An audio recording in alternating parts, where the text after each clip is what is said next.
New day of Make It Stick. We start, as usual, with Anki. Then we will get into reviewing what I did yesterday. Then we'll read, continue in the book, and then we'll active recall and elaborate as we do it. 3 Anki cards today. What is it? What does Make It Stick about in a few words? And what are the 8 chapters? It's a book about the science of learning, specifically the cognitive science of learning. The 8 chapters are: learning is misunderstood, to learn, retrieve, mix up your practice, embrace difficulties, avoid illusions of knowing,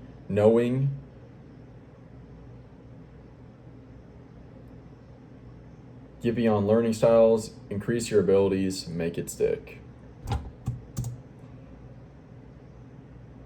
Perfect. Next time we'll see that is in 6 days. What is the central argument of Make It Stick? Learning is an acquired skill, and the most effective learning techniques, according to science, are often counterintuitive. Good. We'll see that in 6 days. What are the 14 claims made by the authors in Make It Stick? Dang it. Did we not get this yesterday? I thought we got this yesterday. There's a direct relationship between effort and learning. We're often bad judges or poor judges of when we're learning. Rereading and mass practice of a skill are among the most popular techniques for learning across domains, yet they are not very effective according to the evidence. Retrieval practice is more effective than rereading or reviewing.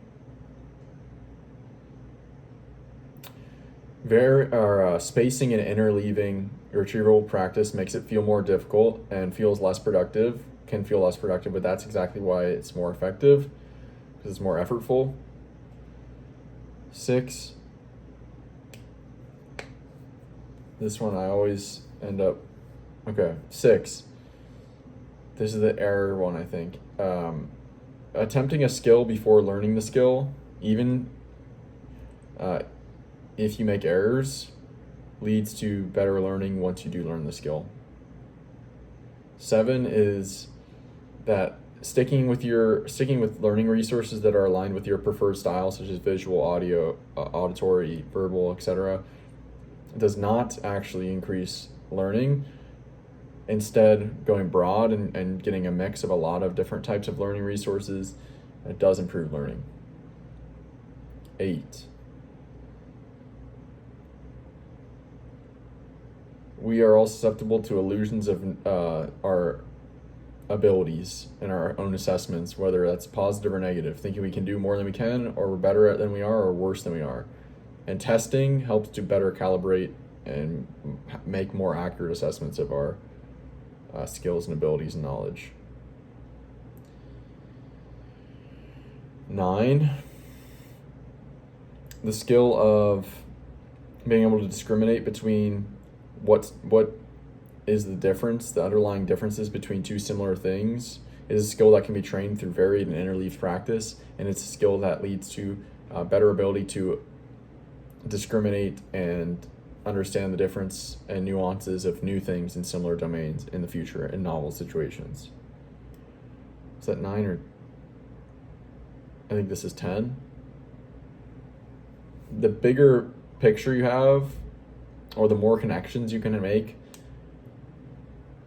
so the more information you have about the bigger picture around new information, so more information that you have that you can connect new information to, the quicker, more effective, and deeper the learning will be. That's 10, so there's 4 more. Okay, 4 more. Mastery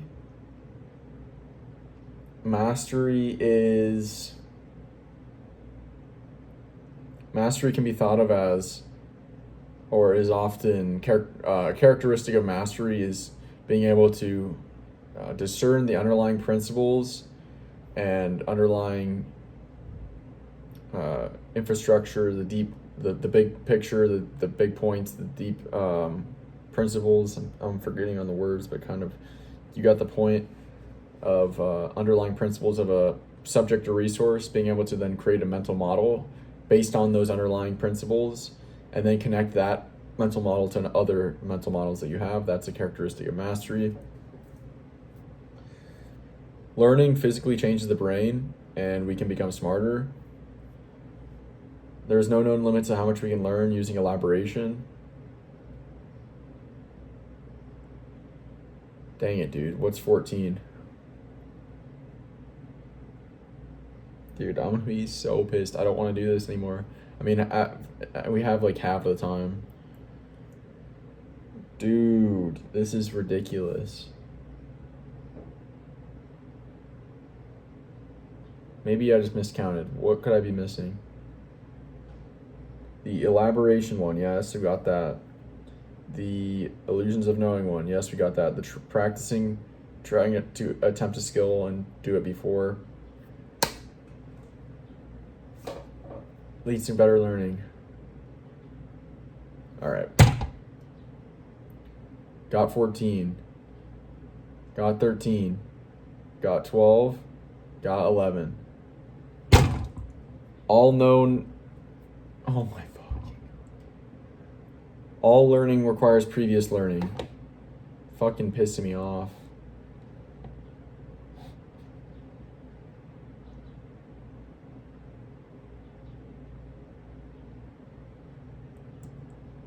Okay, we're just gonna do it again right now. There's a direct relationship between effort and learning. We're often poor judges of when we're learning. Rereading and mass practice are very popular but not very effective learning techniques. Retrieval practice is more effective than rereading and review.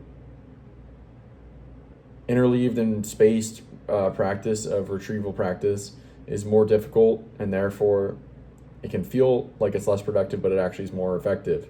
6, attempting to solve a problem or to perform a skill or do something before you've learned it leads to better and deeper learning once you do learn it. 7, sticking with just your resources from your preferred learning style is not supported by evidence to improve learning. Going broad with different types of resources is, though. 8,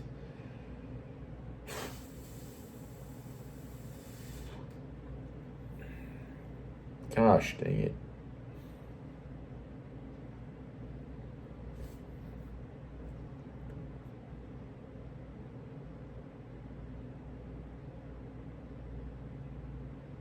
We are all susceptible to illusions of knowing.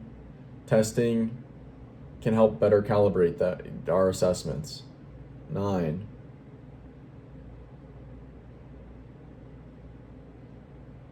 all learning requires previous learning. 10,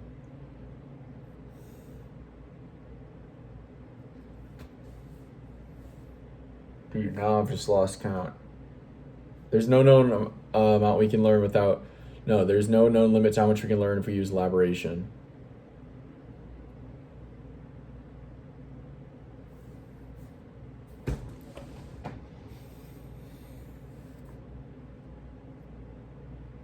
The mastery one, underlying principles, mental model, connect to the mental model.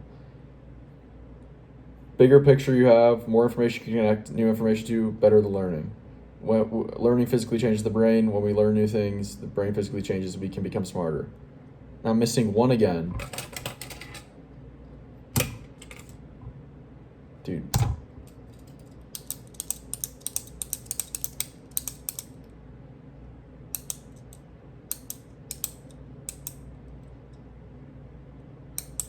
Ability to discriminate. Oh, missed again.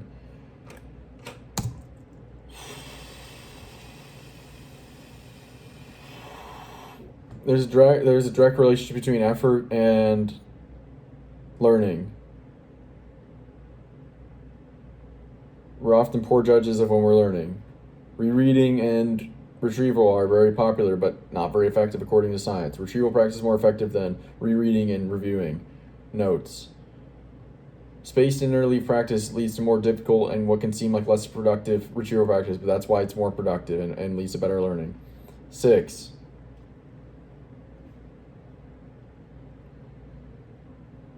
attempting a skill before learning it, or a problem or whatever, attempting something before learning it leads to deeper learning once you've learned it. The fucking learning styles one, we got that. 8, The ability to discriminate between the underlying principles of what makes two closely related things different is a skill that can be trained with varied and interleaved practice and leads to a better ability to recognize new things and the differences in similarly related fields in novel situations. 9.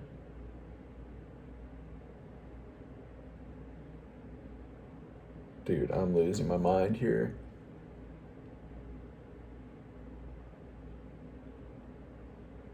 There's no how much limit to how much we can learn using elaboration. 10. All learning requires previous learning. 11.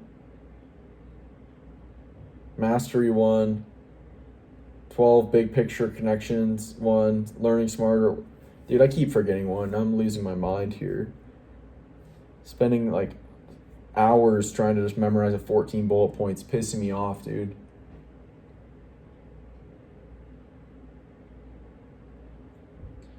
All right, 6 is, we're gonna get these in a row. We're done. I'm done with this. I get 5, the first 5 every time. What's 6 through 10? 6. Attempting a problem 1. 7. Learning styles 1. 8. Discrimination 1. What is 9? Illusions of knowing. That's what I'm missing. Direct relationship between effort and. All right, we're just gonna do 6 through 10 right here, and then I'm done for the day. Well, with this, I'm done with this. I'm gonna come back tomorrow. All right. 6 through 10. Attempting a problem. 7. Learning styles. 8. This one is always a damn one. Discriminate 1. 9.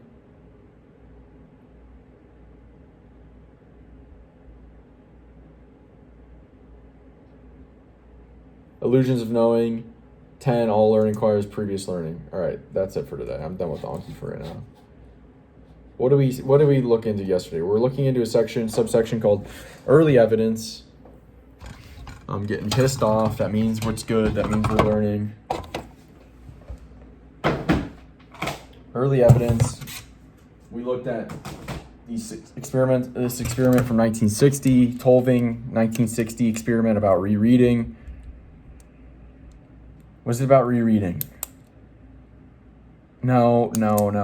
This was an exposure experiment. This is where they had the pairs of 6 words. 2 groups read both of these pairs first, and they get a paper again. 6 more pairs. All the nouns are the same for one group and not the other. They've all read it once. Now one group's getting all the same nouns, the other group's getting new nouns. They're told they're going to be tested on this. They get the same scores. So passive previous exposure does not show to be effective in learning. It doesn't just burn it into memory as people think. The more you're exposed to something, the more it's just burned into memory. That's not so.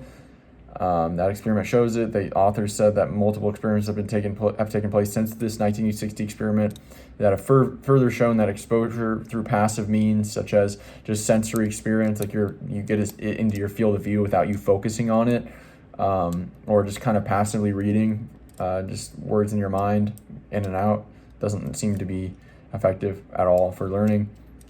Then we get into these 2008 rereading research, I believe.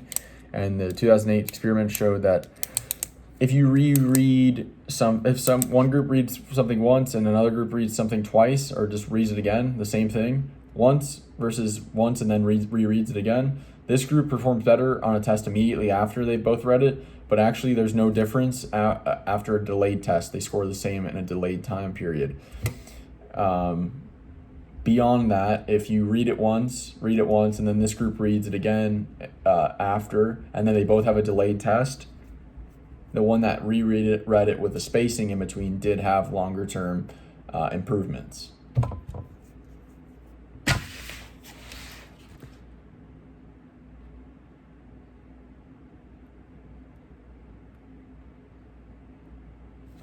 Okay, that's where we were. Sorry, I'm getting kind of pissed off.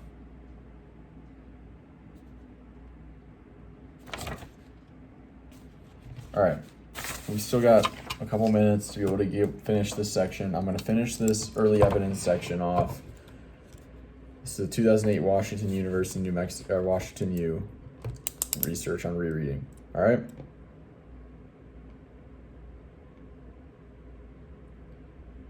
I'll be back in a second. All right. That section is now complete. Early evidence is now complete. The last couple paragraphs I just read were about successive or after that 2008 Washington University rereading study was taking place. There was more questions, so they did more experiments after that, and they tested different reading abilities, different knowledge, different demographics. They tried a whole bunch of different things. Like, were they experts in the field? Were they novices in the field? Were they completely unaware of the field? Were they good readers? Were they poor readers? And they tried a bunch of different groups of people.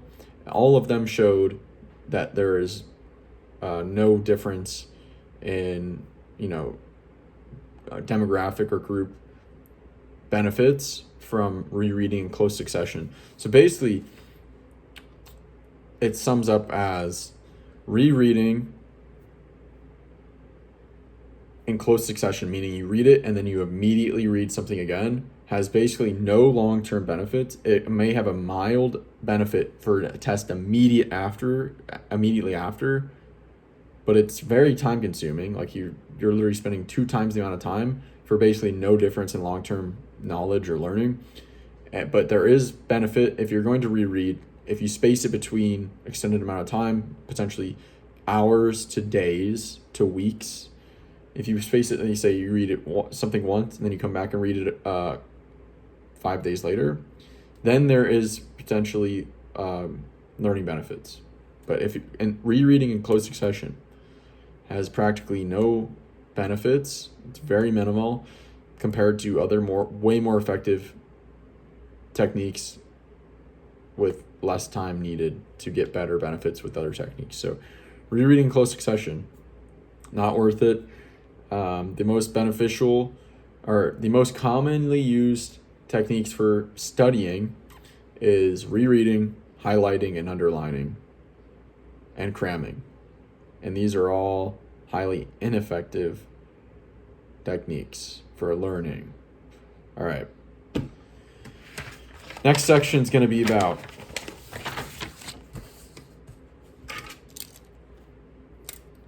illusions of knowing. And this is the final section of empirical evidence versus lower theory and intuition. This is only about 2 pages as well. I've got only a few minutes left today, so I'm going to read about a paragraph or 2 and then get back with the retrieval, and then we're going to call that a day. All right. Just finished up the first paragraph in... Damn it, what is that subsection called? Not early evidence, not people misunderstand learning. Takeaway? Not the takeaway. Illusions of knowing. Illusions of knowing. Okay, we're starting. So this first paragraph, illusions of knowing. Basically, it was kind of like, if we've seen that rereading is ineffective, rereading in close succession is ineffective, why do so many people use it for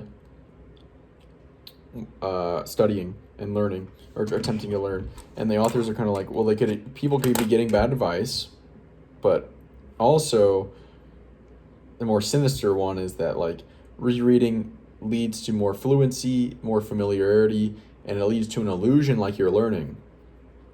They kind of go into, like, people also confuse this familiarity with learning, and they also confuse memorizing words with mastering the material and the underlying ideas.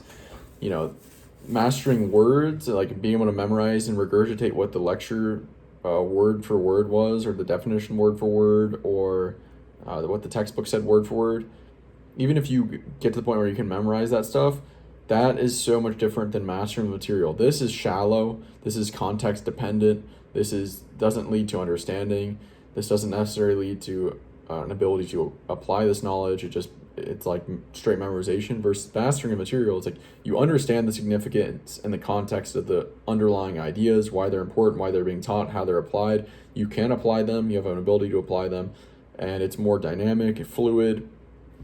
It's a whole different thing. And that's why elaboration, and that's why retrieval and putting things in your own words and testing yourself, that's why it's so important, because you have to like make it make sense for you and learn it yourself, not just regurgitate memorized words. That doesn't do anything. Repeating memorized words really does nothing as far as learning, except for being able to repeat memorized words, which is pretty useless for most things. Okay. Is that everything? Did I get everything? Yep, bad advice and illusions of knowing. All right. Hopefully tomorrow we're going to be able to get those 14 bullet points. Since then I've been like a lot more potentially conservative with what I put into Anki.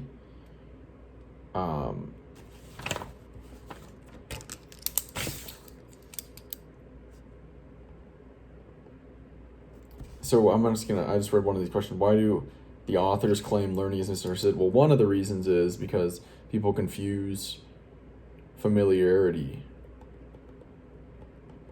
and memorizing words with learning / actually like more like mastering the underlying principles, the underlying ideas / principles. Okay. Yeah, I've become more conservative principles with Anki, just because I'm kind of just memorizing words. I'm just kind of memorizing definitions, and that's fine. But I should really be able, if I really understand this book deeply and I'm able to elaborate the whole book and I understand everything and I connect everything, well then I should be able to get a question about the book, any question, and be able to answer it pretty correctly at any time, ever, because it's not about memorization. It's like I'm building a huge network of understanding and connected ideas. All right, we're now, I don't know what video this is, 11. We're like 11 videos in. And there's